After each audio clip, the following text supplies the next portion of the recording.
नमस्कार विद्यार्थी मित्रांनो, मी संतोष पवार सर, संचालक ओमकार करिअर अकॅडमी. या व्हिडिओ लेक्चरमध्ये आपण सिंपल फ्युचर टेन्स म्हणजे साधा भविष्यकाळ या काळाचा सविस्तर अभ्यास करणार आहोत. या अगोदरच्या व्हिडिओ लेक्चरमध्ये आपण प्रेझेंट टेन्सचे 4 प्रकार, पास्ट टेन्सचे 4 प्रकार अभ्यासलेले आहेत.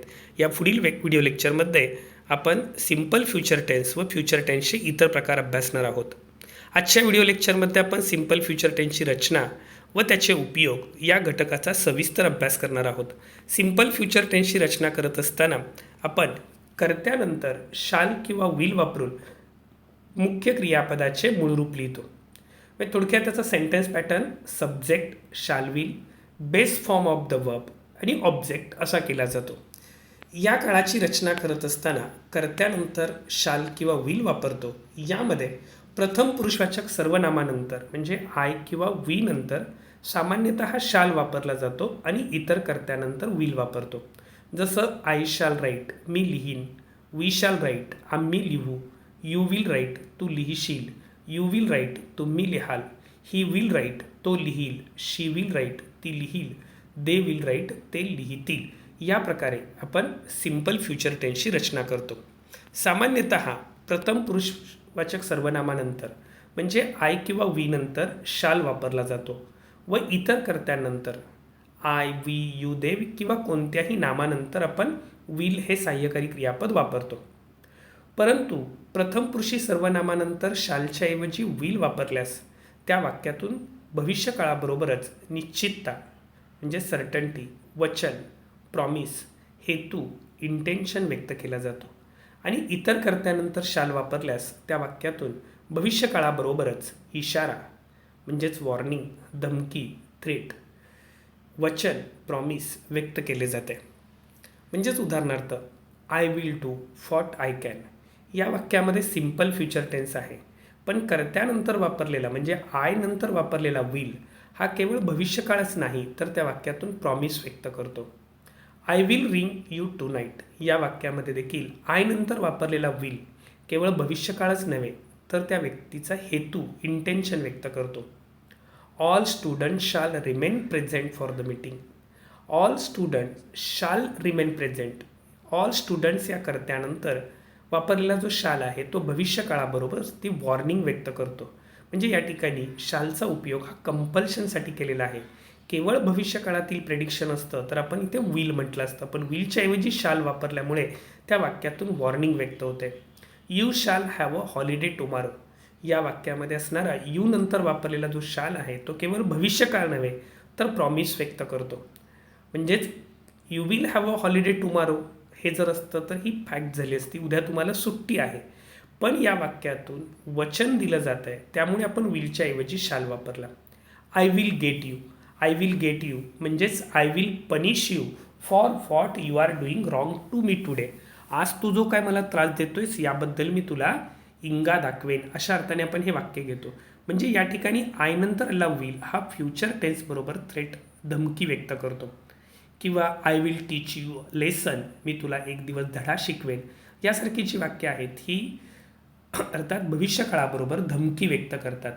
आणि मग अशा वेळेला आपण आय किंवा वी नंतर शालच्या ऐवजी विल वापरतो किंवा इतर कर्त्यानंतर विलच्या ऐवजी शाल वापरला जातो.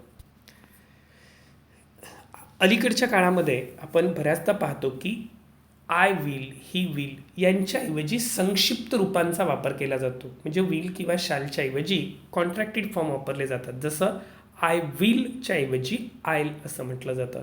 ही विलच्या ऐवजी हिल असं म्हटलं जातं. शी विलच्या ऐवजी शील असं म्हटलं जातं. यू विलच्या ऐवजी युल असं म्हटलं जातं. We will, we'll. They will, they'll. या प्रकारे संक्षिप्त रूपं वापरण्याची पद्धत आहे. या काळाची नकारार्थी रचना करत असताना आपण शाल किंवा विल या सहाय्यकारी क्रियापदानंतर नॉट हे क्रियाविशेषण वापरतो. I shall not write, we shall not write, you will not write, you will not write, he will not write, she will not write, they will not write. काही वाक्यांच्यामध्ये शाल नॉटच्या ऐवजी शाल नॉटचं संक्षिप्त रूप शांट वापरलं जातं आणि विल नॉटचं संक्षिप्त रूप ओंट वापरून सुद्धा आपण ही नकारार्थी रचना करतो. या काळाची प्रश्नार्थक रचना करत असताना वाक्याची सुरुवात ही सहाय्यकारी क्रियापदाने म्हणजे शाल किंवा विलने होते.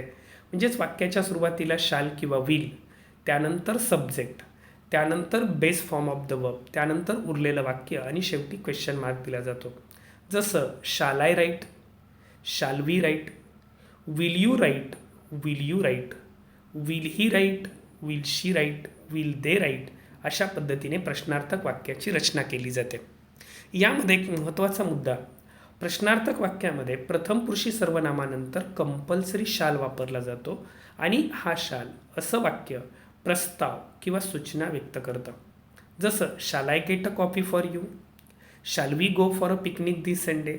या वाक्यामधून प्रस्ताव किंवा सूचना व्यक्त होते आणि त्यामुळे आय किंवा वी बरोबर शाल हे सहाय्यकारी क्रियापद वापरले जाते. आता आपण सिंपल फ्युचर टेन्सचे काही उपयोग बघू. यामध्ये पहिला उपयोग आहे तो म्हणजे to make a prediction about the future. एखादी क्रिया भविष्यकाळात घडेल हे दर्शवण्यासाठी आपण सिंपल फ्युचर टेन्स वापरतो. अशा वाक्यामध्ये सिग्नल वर्ड्स म्हणून आपल्याला टुमारो, उद्या, नेक्स्ट इयर, पुढील वर्षी, नेक्स्ट वीक, पुढील आठवड्यात, द फॉलोविंग मंथ, पुढील महिन्यात, द फॉलोविंग डे, पुढील दिवशी किंवा इन या शब्दयोगी अव्ययानंतर भविष्यकाळातील वेळेचा उल्लेख आढळतो.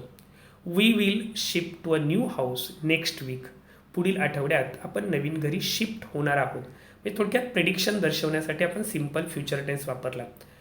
4 पर्यायातील उत्तर शोधण्यासाठी नेक्स्ट हा सिग्नल वर्ड आपल्याला उपयोगी पडतो.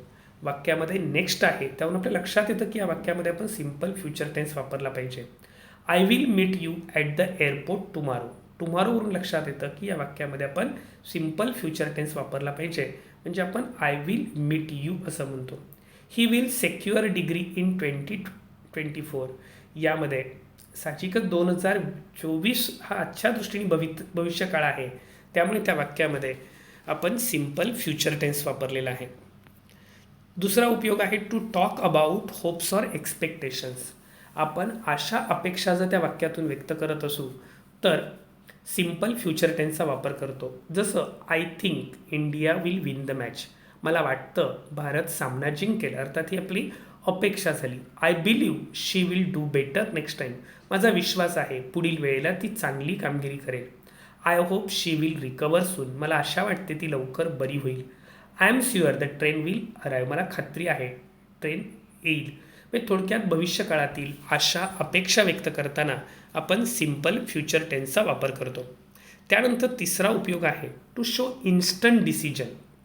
तत्काळ घेतलेला निर्णय जर व्यक्त होत असेल तर आपण त्या ठिकाणी सिंपल फ्युचर टेन्स वापरतो. I have left the door open, I will close it. मी दरवाजा उघडा ठेवला आहे, मी तो बंद करेल. म्हणजे पटकन आपण तो जाऊन बंद करतो तरीसुद्धा या ठिकाणी सिंपल फ्युचर टेन्स वापरला जातो. You look quite exhausted, sit down and relax, I shall get you some tea. तू खूप थकलेला आहे, बस विश्रांती घे, मी तुला चहा देते. या वाक्यामध्ये साहजिकच ही इन्स्टंट डिसिजन आहे त्यामुळे आपण सिंपल फ्युचर टेन्स वापरला. Renu is calling, I will receive a call. या वाक्यामध्ये सुद्धा इन्स्टंट डिसिजन व्यक्त होतो त्यामुळे त्या ठिकाणी सिंपल फ्युचर टेन्स वापरलेला आहे. त्यानंतर सिंपल फ्युचर टेन्स कोणकोणत्या वेगवेगळ्या प्रकारे व्यक्त होतो ते आपल्याला पाहायचं आहे. Different ways of expressing future tense. अर्थात ही कन्सेप्ट सर्व स्पर्धा परीक्षांच्या दृष्टिकोनातून अत्यंत महत्त्वाची आहे. 2015 ते 2019मध्ये जवळजवळ 10 ते 12 परीक्षांमध्ये ह्याच्यावर परीक्षेला प्रश्न विचारलेले आहेत. The structure of be going to is use to show the intention to do something before we speak. यामध्ये बी गोईंग टूची जी रचना आहे ही रचना अत्यंत महत्त्वाची आहे. बी गोईंग टू म्हणजेच am are plus going to. Am are plus going टूची रचना नजीकच्या भविष्यकाळातील निश्चित क्रिया दर्शवते. म्हणजे जर त्या क्रियेमध्ये खात्री असेल, सर्टन्टी असेल तर आपण सिंपल फ्युचर टेन्सच्या ऐवजी एम आर गोईंग टूची रचना वापरतो. म्हणजे थोडक्यात एम आर गोईंग टूची रचना ही इमॅजिएट अँड सर्टन फ्युचर दर्शवते. जसं you will have a holiday tomorrow.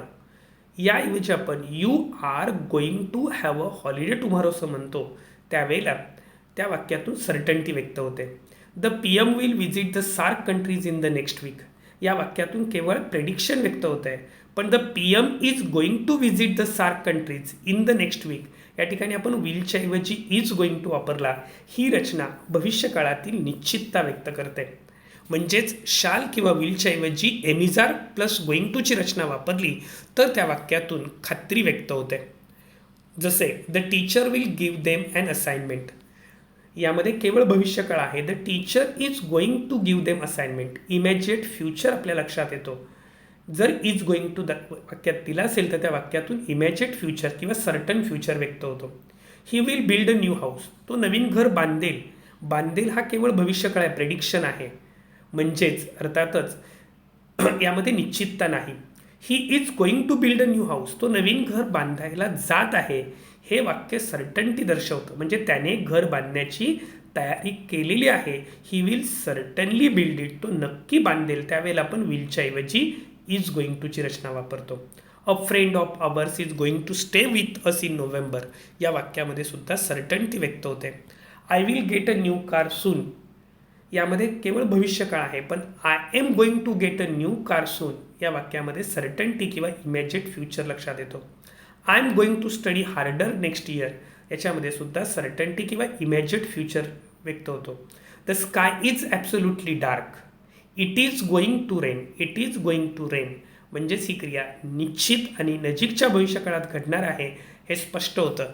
आणि म्हणून शाल किंवा विलच्या ऐवजी एमिजार प्लस गोइंग टूची रचना वापरल्यास ही रचना भविष्यकाळातील निश्चित आणि नजीकची क्रिया दर्शविते. The structure of am is are plus going to is use to indicate immediate and certain future, हे आपल्याला लक्षात ठेवावं लागेल. त्यानंतर दुसरी महत्त्वाची रचना आहे बी टू डू, म्हणजेच एमिजार प्लस टू. एमिजार प्लस टू नंतर क्रियापदाचे मूळ रूप वापरले जाते आणि ही रचना देखील भविष्यकाळ दर्शविते. पहिलं, use to talk about arrangements for the future. Am is are plus to plus V1 या रचनेचा उपयोग आपल्याला भविष्यकाळातील काही अरेंजमेंट्स दर्शवण्यासाठी करावा लागतो. जसं Rana and Anjali are to be married in June, तर आर टू बी मॅरिड म्हणजेच थोडक्यात विल बी मॅरिड अशा अर्थाने आपण इथे एमिजार प्लस टूची रचना वापरली. Two men are to appear in court on charges of arm robbery, यामध्ये two men are to appear means will appear अशा अर्थाने इथे एमिजार प्लस टूची रचना वापरलेली आहे. Use to give an order or to tell someone about a rule, एखादी आज्ञा देण्यासाठी किंवा एखादा नियम सांगण्यासाठी आपण एमिजार प्लस टूची रचना वापरतो. म्हणजे you are to wait here means you shall wait here in this room until I return, किंवा a staff are to wear uniform म्हणजे स्टाफ विल वेअर युनिफॉर्म्स अशा अर्थाने आपण एमिजार प्लस टूची रचना वापरतो. किंवा use to say or ask what someone should do or what should happen, एखाद्याने काय केलं पाहिजे, काय घडलं पाहिजे हे दर्शवताना सुद्धा आपण एमिजार प्लस टूची रचना वापरतो. जसं what am I to tell her, he is not to be blamed. What am I to tell her, मी तिला काय सांगितलं पाहिजे. He is not to be blamed, त्याला दोष दिला नाही पाहिजे. म्हणजे काय घडलं पाहिजे किंवा काय केलं पाहिजे हे दर्शवण्यासाठी आपण एमिजार प्लस टूची रचना वापरतो की जी भविष्यकाळ दर्शवते. Use to ask how something can be done, एखादी गोष्ट कशी केली पाहिजे हे विचारण्यासाठी आपण एमिजार प्लस टूची रचना वापरतो. जसं how are we to get out of the present mess, सध्याच्या गोंधळाच्या परिस्थितीतून आपण कसे बाहेर पडू असं विचारताना आपण एमिजार प्लस टूची रचना वापरतो. म्हणजे थोडक्यात मित्रांनो, एमिजार प्लस टू ही रचना भविष्यकाळ दर्शविते. परीक्षेला बऱ्याचदा which of the following sentences indicate future event असे प्रश्न विचारले जातात.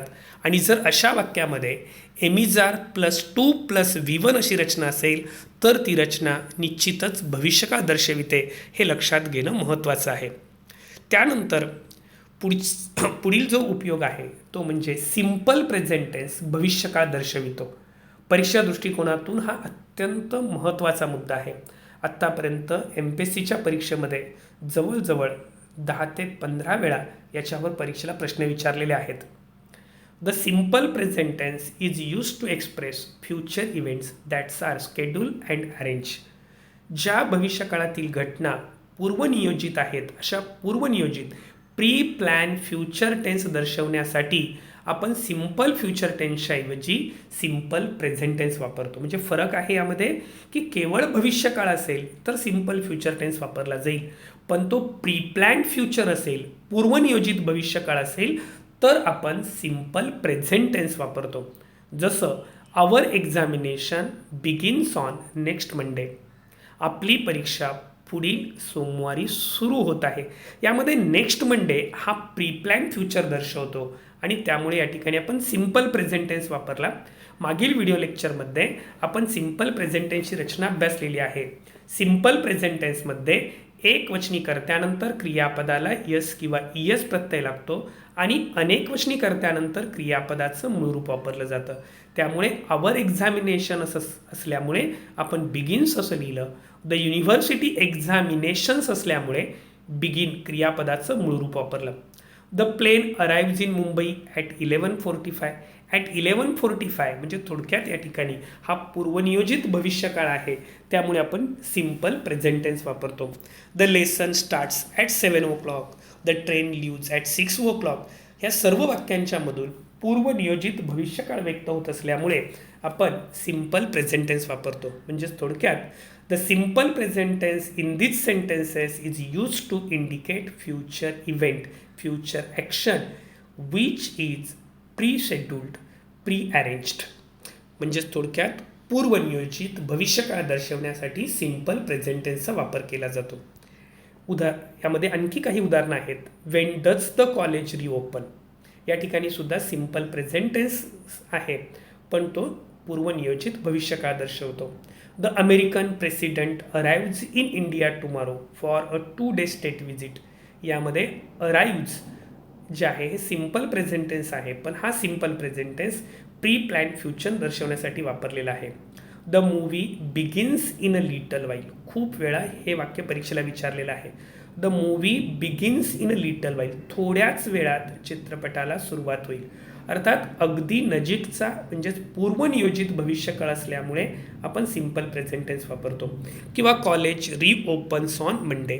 कॉलेज सोमवारी पुन्हा सुरू होत आहे. प्री प्लॅन्ड फ्युचर असल्यामुळे सिंपल प्रेझेंट टेन्स वापरला. तर सिंपल प्रेझेंट टेन्सचा उपयोग हा प्री प्लॅन्ड फ्युचर दर्शवण्यासाठी वापरला जातो.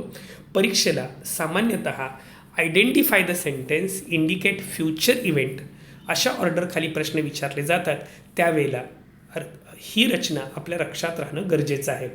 त्यानंतर पुढील उपयोग आहे तो म्हणजे present continuous tense is use for plans or arrangements related with future. भविष्यकाळाशी संबंधित योजना किंवा काही व्यवस्था दर्शवताना आपण प्रेझेंट कंटिन्युअस टेन्स वापरतो. म्हणजे ही इज अरायव्हिंग टुमॉरो. तो उद्या येत आहे. उद्या येत आहे म्हणजे नजीकचा भविष्यकाळ. थोडक्यात present continuous tense is use to indicate immediate and certain future. तो उद्या येत आहे याचा अर्थ येण्याबद्दल आपल्याला सर्टन्टी आहे, म्हणून आपण सिंपल फ्युचर टेन्सच्या ऐवजी प्रेझेंट कंटिन्युअस टेन्स वापरलेला आहे. He is visiting his parents next weekend. यामध्ये नेक्स्ट वीकेंड हा निश्चितता दर्शवतो, त्यामुळे आपण इथे इज व्हिजिटिंग वापरला. I am meeting some friends after work. After work म्हणजे इमॅजिएट फ्युचर आहे, त्यामुळे आपण प्रेझेंट कंटिन्युअस टेन्स वापरला. We are playing the match in half an hour. यामध्ये सुद्धा इमॅजिएट फ्युचर असल्यामुळे आपण प्रेझेंट कंटिन्युअस टेन्स वापरलेला आहे. त्याचबरोबर ही पुढील वाक्य बऱ्याच परीक्षांना विचारलेली आहेत. He is living for the UK this winter. यामध्ये सुद्धा he is living for the UK this winter immediate and certain future असल्यामुळे आपण या ठिकाणी प्रेझेंट कंटिन्युअस टेन्स वापरलेला आहे. He is being sent to the UK for further studies. अर्थात ही प्रेझेंट कंटिन्युअस टेन्सची पॅसिव्ह व्हॉइसमधली रचना आहे. He is being sent. तर या ठिकाणी सुद्धा इमॅजिएट किंवा सर्टन फ्युचर असल्यामुळे प्रेझेंट कंटिन्युअस टेन्स वापरलेला आहे. The sample is being sent for detailed examination किंवा he is being sent to Germany for further studies. या तिन्ही विधानाहून एक गोष्ट लक्षात येईल की जी स्पर्धा परीक्षांना विचारलेली वाक्य आहेत ही वेगवेगळ्या परीक्षांना विचारलेली वाक्य आहेत, पण तीनही वाक्यांच्या रचना अगदी समान आहेत. फक्त त्याचे कर्ते किंवा सब्जेक्ट किंवा ऑब्जेक्टमध्ये बदल केलेला आहे, बाकीची सर्व रचना समान आहे. Identify the sentence indicating future event यावर आत्तापर्यंत 10 ते 12 वेळा परीक्षेला प्रश्न विचारलेला आहे. आणि यामध्ये आपण ज्या आत्ता पद्धती पाहतोय या पद्धतीवर आधारित प्रश्न विचारलेला आहे. आणि त्यामुळे हे सर्व प्रकार आपण व्यवस्थित लक्षात घेणं गरजेचं आहे. त्यानंतर पुढचा महत्त्वाचा प्रकार आहे तो म्हणजे the modal auxiliary verbs usually refer to the present or future. आपण मॉडल ऑक्झिलरी ही जी सहाय्यकारी क्रियापद आहेत, can, could, may, might, must, should, would, ही सहाय्यकारी क्रियापदे एकतर वर्तमान काळ दर्शवतात किंवा भविष्यकाळ दर्शवतात. म्हणजे थोडक्यात modal auxiliaries are use to indicate future event. Modal ऑक्झिलरीजचा उपयोग हा फ्युचर इव्हेंट दर्शवण्यासाठी सुद्धा केला जातो. जसं शी कॅन नीट या वाक्यामध्ये this sentence refers to ability in the present. या वाक्यातून वर्तमानातली तिची क्षमता व्यक्त होते. पण हे वाक्य समजा शी कॅन नीट टुमारो असं म्हटलं तर ते भविष्यकाळ देखील व्यक्त करेल. शी मे कम या वाक्यामध्ये this sentence refers to probability in the future. भविष्यकाळातील संभाव्यता व्यक्त होते. She must come this sentence refers to obligation in the present or future. She must come ती येईलच, तिला यावं लागेल या वाक्यातून वर्तमानातली किंवा भविष्यकाळातलं बंधन किंवा कर्तव्य व्यक्त होतं. अशा प्रकारे आपण या 5 पद्धतीने भविष्यकाळ दर्शवू शकतो. म्हणजेच भविष्यकाळ दर्शवण्याचे जे डिफरंट वेज आहेत त्यामध्ये आपण 5ही महत्त्वाचे वेज पाहिले. त्यामध्ये पहिलं am is are plus going to. The structure of am is are plus going to is use to indicate certain or immediate future. नजीकचा भविष्यकाळ दर्शवताना आपण am is are plus going टूची रचना वापरतो. दुसरं am is are plus 2 + V1. To बीच्या रूपानंतर टू आणि त्यानंतर क्रियापदाचं मूळ रूप वापरणं ही रचनासुद्धा भविष्यकाळ दर्शवते. Am is are plus 2. The structure of am is are plus 2 is also use to indicate the future. त्यानंतर simple present tense and present continuous tense are also use to indicate future. आणि सगळ्यात महत्त्वाचं modal auxiliary verbs are also use to indicate future. तर मित्रांनो, या video लेक्चरमध्ये आपण simple future tense, त्याचे उपयोग आणि different ways of expressing future याचा अभ्यास केला. अर्थात स्पर्धा परीक्षांच्या दृष्टिकोनातून हे व्हिडिओ लेक्चर अत्यंत महत्त्वाचे आहे. त्यामुळे जेव्हा जेव्हा तुम्हाला शंका येईल तेव्हा तेव्हा हे व्हिडिओ लेक्चर निश्चित ऐका. आणि अजूनही काही शंका तुमच्या राहिल्या असतील तर तुम्ही कमेंट बॉक्समध्ये मला विचारू शकता. या घटकाचा संपूर्ण संदर्भ हा माझ्या कंप्लीट इंग्लिश ग्रामर या पुस्तकातून घेतला होता. अधिक अभ्यासासाठी तुम्ही कंप्लीट इंग्लिश ग्रामर आणि शब्दसंग्रहाच्या अभ्यासासाठी व्होकॅब्युलरी मेड इझी या पुस्तकांचा वापर करू शकता.